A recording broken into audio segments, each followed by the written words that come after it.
Hello, Reid. It's so nice to have you on the show today. How are you doing? Doing good, man. I'm grateful to be here. Beautiful. And thank you so very much for being here. You see, I truly appreciate you.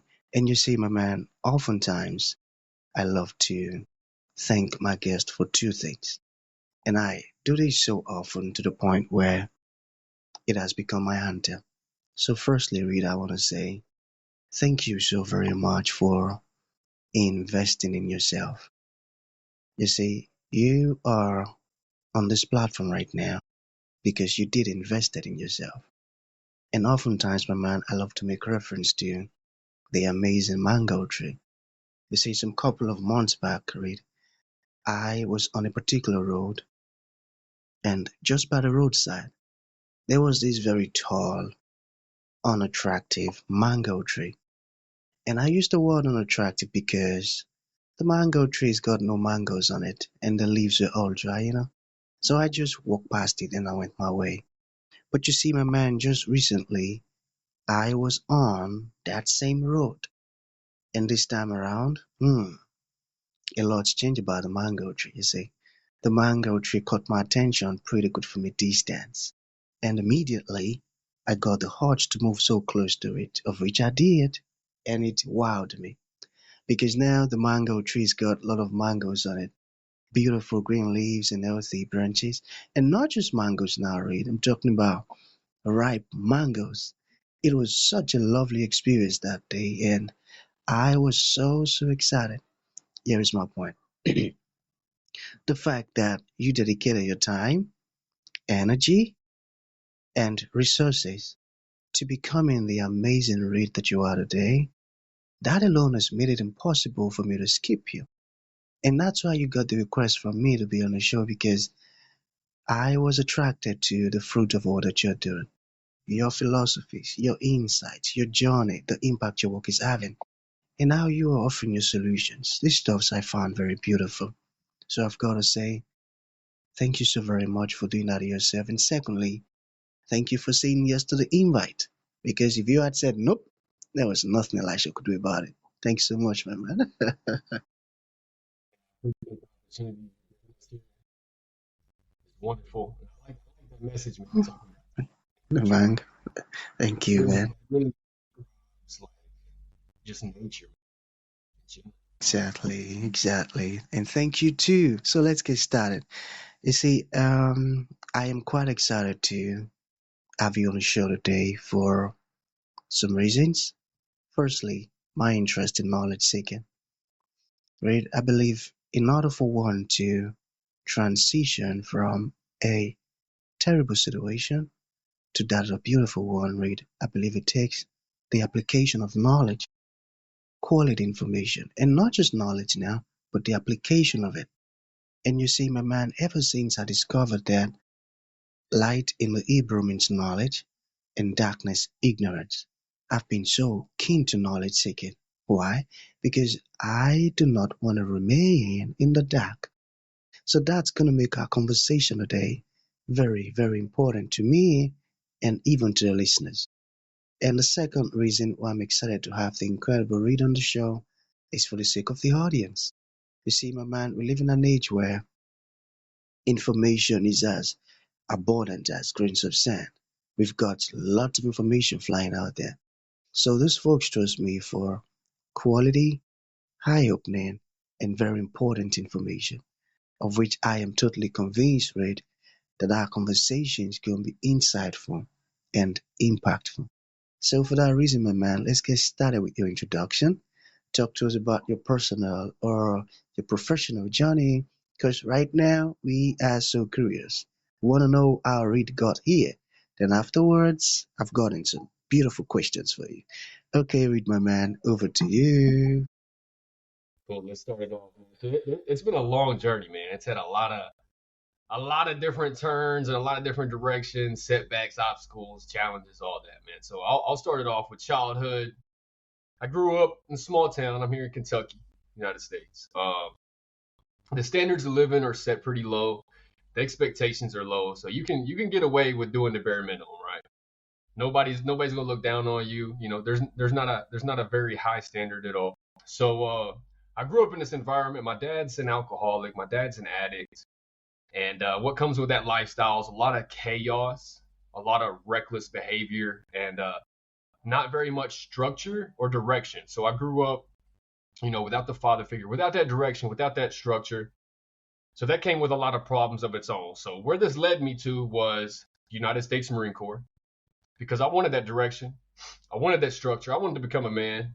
And for me, that was my path to becoming a man. So I joined the Marine Corps and, I was super motivated. And the Marine Corps is a very hardcore, intense lifestyle.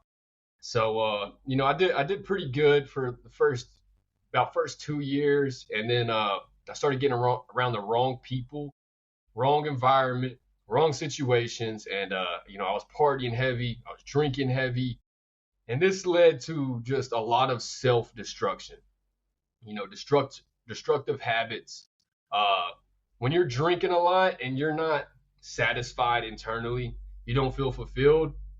What ends up happening is every area in your life gets affected. So, it started off like I'm drinking, I'm getting sloppy. My relationships are getting affected. And that's, the people that's directly around me and back home. It affected, my relationships with my family. So then when that happens, your family, they view you differently and that affects your self-love, your self-respect. And then it's so quick to just go into this spiral of destruction and then just, not loving yourself, not respecting yourself. So ultimately, this is where I ended up with. I ended up in this hole of no self-love, no self-respect. And I started acting out, man. I was drinking. I caught a DUI. I was always in some fights and some drama, and I ended up getting an assault charge. And this is what got me kicked out of the Marine Corps. So I got kicked out, and I carried my bad habits with me to the civilian world.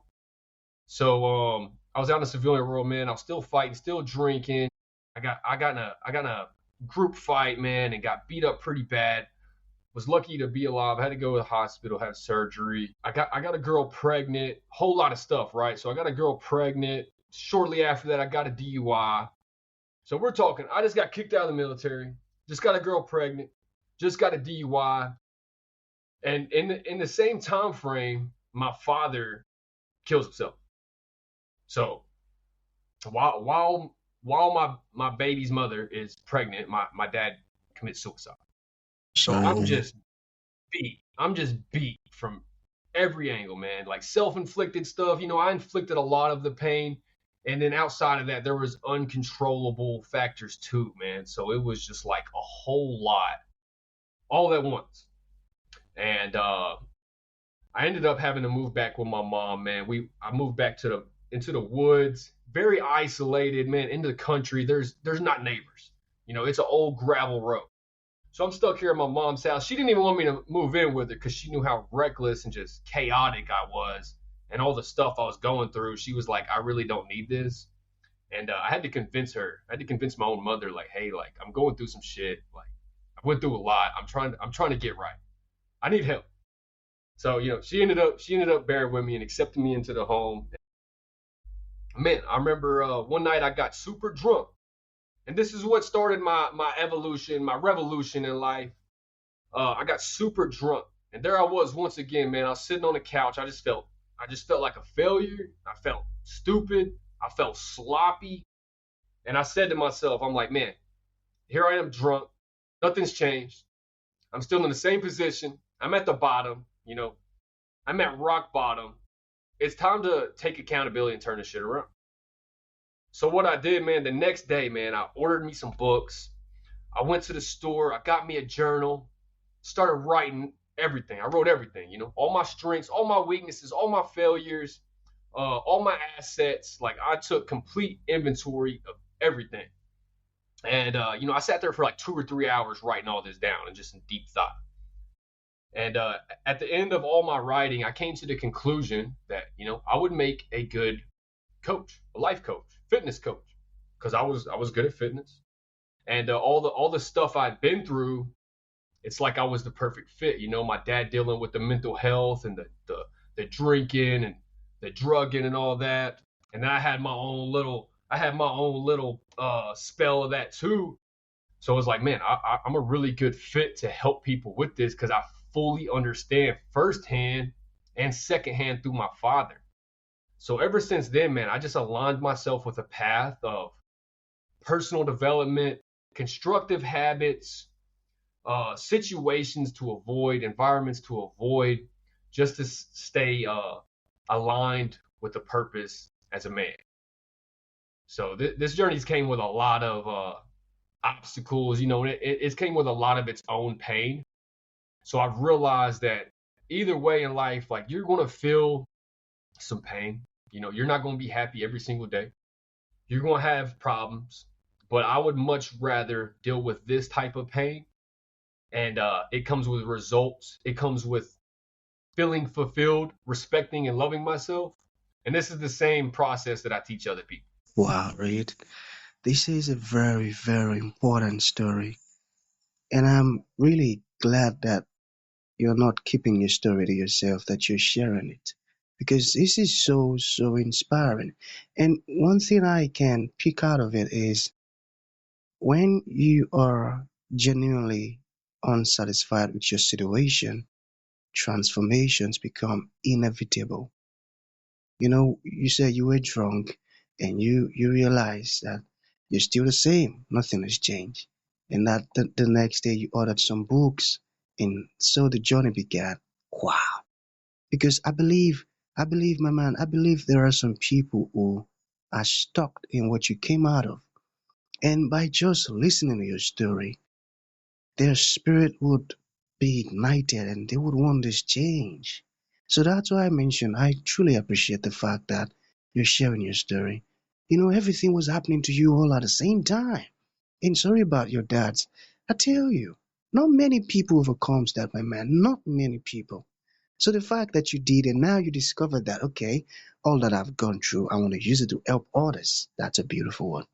So I've got some questions here. Are you ready for me? All right.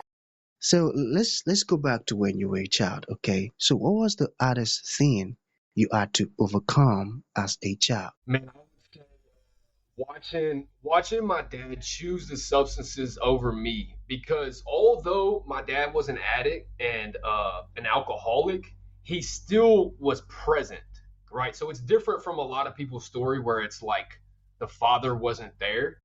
My father was there, and I was watching him consistently choose to hurt himself and choose the bad habits and keep going back and forth to jail and to rehab. And then at the same time, he's like, I love you. I love my kids. I want y'all here. So it's like he was one foot out doing the father and then also doing the drugs and the alcohol. So for me, it was like man, it was like I was really wanting that fatherly love and him to be fully committed because I seen the potential in him and it's like I really needed it. So it was really difficult growing up, knowing how to be a man and knowing how to cope with my problems because the only way I see my dad cope with his problems was through destruction, chaos, uh, the drugs, the alcohol. That's all I knew. Got that. So there's this one also, it's so personal. So how do you undo life as a type 1 diabetic? Oh yeah, so we didn't even mention that. This is actually a new obstacle, right? So this was early this year, so it's September, right? So Uh, in April, it was kind of just an out of nowhere thing, man. I started feeling some symptoms. This was actually the beginning of this year, so it's 2025. Beginning of 2025, I started feeling some weird symptoms. Uh, I was urinating a lot. I was super dehydrated. I was super hungry, very lethargic. I had very low energy, and I was blaming my eating habits and stuff, and how I work out all the time. I'm like maybe I just need more recovery or whatever. So I didn't really know what was going on. We're talking from January to March, April. I was having these symptoms, man, and it got to a point where I was like about to die. Straight up, I was about to die. And I'm not the type to go to the doctor. Usually, I like to handle things my own if I can. And that's a problem of its own. I'm a little hard headed. I'll admit it. So I was being hard headed and resistant.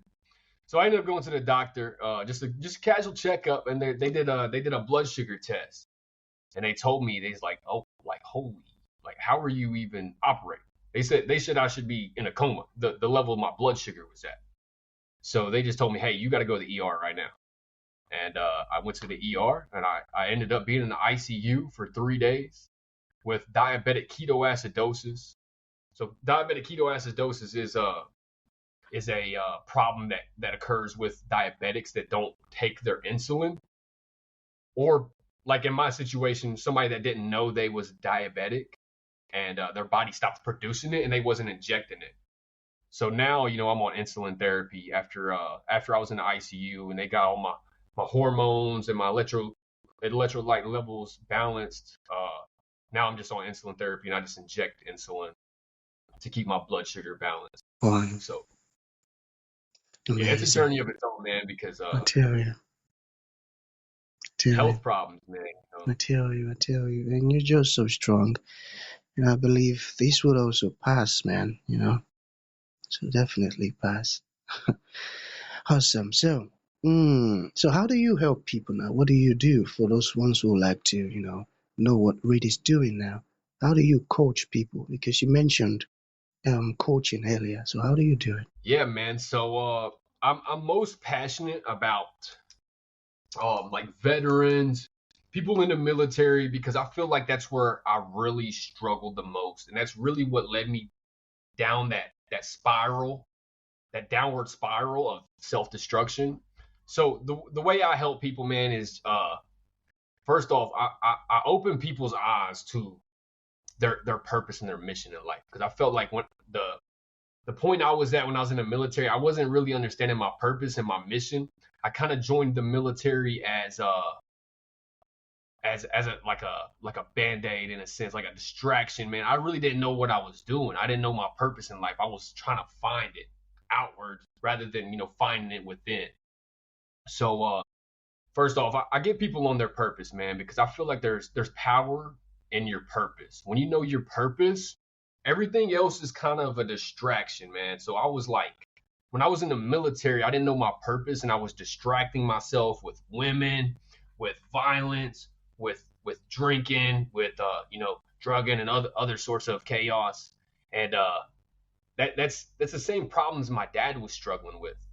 He didn't really know his purpose. And, I realized after reflecting and thinking about my dad's situation and my situation, it was like really, I was just lacking my purpose. I didn't know my mission. So it's easy to get off track Yeah, when you don't even know where you're going. that's So yeah, so I true. teach people the purpose, get them on fitness, man. Get them looking good, get them feeling good. Because when you know you're doing things that are bettering your health and gonna make you look good, you have something to look forward to. Wow. And that's a beautiful one. And that makes you a very, very important asset to this planet. We need more of you, man. Awesome. Yeah. So finally, what would you like to leave the audience with, like a final thought? And to those folks who would like to reach out to you, learn more about the wonderful stuff you're doing, or even open your services or programs, how can that be possible? Instagram and Facebook, they're both verified accounts. You can find me on Instagram, Reid Jones fitness. You can check it out. I'll be posting every day on my feed, on my stories. You can see what I'm doing, what my team's doing, all that good stuff. It's a verified account, all right?